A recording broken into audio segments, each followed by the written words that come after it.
and our friend Tammy Dombeck with us this morning. Hi. I know so many of you miss seeing her on TV every single morning. Oh, you're sweet, honey. So I know people are tuning in going, there she is. There she is, finally. And that's what's funny is people are like, where have you gone? Like I'm, living in China now or something. Well, did you have to sit out a non-compete? Is that what you said? I had to sit out 6 months. Yeah. So in this business, it was terrible, Courtney. In the television business, that's kind of how it happens. If you are under contract, and there's usually a clause in the contract called a non-compete, which means that you can't show up on any other station. It's so unfair. Yeah. It really is. I could get into a whole thing about that. Well, let me tell you, a lot of people challenge them, and a lot of times the talent will win because you really can't stop a person from working. But that said, so that's so we deal with that sometimes. So you got to sit around and just relax. But you know what? And you know what? Everybody said this to me, but I've been working since I was like 15. So to get to a point where I'm at that time I was 39, now 40, to leave a job and not be working is.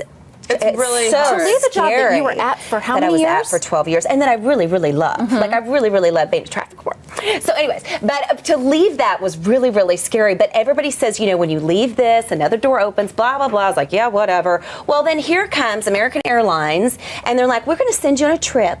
And you're going to be a travel writer, and we're going to pay you. And I was like, oh, you're like, fantastic. Wait, where was I when that gig was being offered out?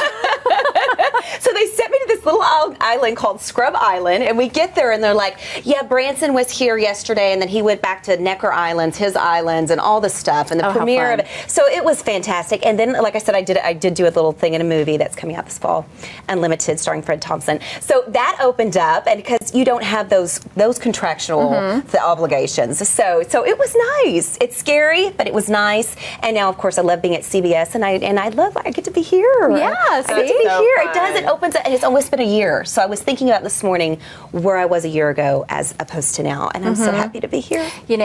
Of course, Teresa Frosini at 11 is one of my very best friends, and we and of course we're still close, but we do that because our birthdays are only 2 days apart. So we've said, okay, let's talk about where do you think we're going to be next year at this time on our birthdays. And honest to goodness, I mean, I've been here, I guess, almost 3 years, and it's significantly different from year to year. And it blows me away every time. I was just saying yesterday, so my boyfriend Scott, it was his birthday yesterday, and it came up on my phone as a reminder, Scott Ryan's birthday, and it said, do you still know him? Because I'd put it in the year before when we were friends and we'd gotten in an argument or something, and I was like, yeah, well, I bet you don't even know him on his birthday. And so it was just funny how things changed. And of course now, we're happier than ever and living together and the whole thing. But things always get better, don't they? When you go I think what a year can do. I mean, it's just like it's incredible. I mean, just looking back like 2 years ago in my life, it's just weird to think every year, even every 6 months, I think I can break down to oh my gosh. I mean, 6 months ago we weren't even doing the broadcast. 6 months ago I was just blogging. We had just finished filming Courtney Loves Dallas. Just crazy to think about the way things change. I know. 6 months ago, this time last year, I couldn't even tell anyone about Courtney Loves Dallas. I was still in the biggest 5-month secret of my life. It hadn't even been announced yet. And to think that it's already wrapped and it's gonna air soon. It's just weird. Didn't your moms always tell you that though? That time heals, and when one door closes, another one opens. Just like you said. So true. I do think that life gets. Is that my phone beeping in the?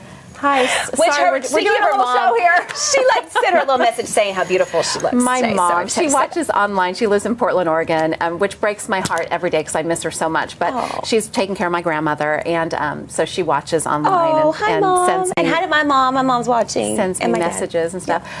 So we found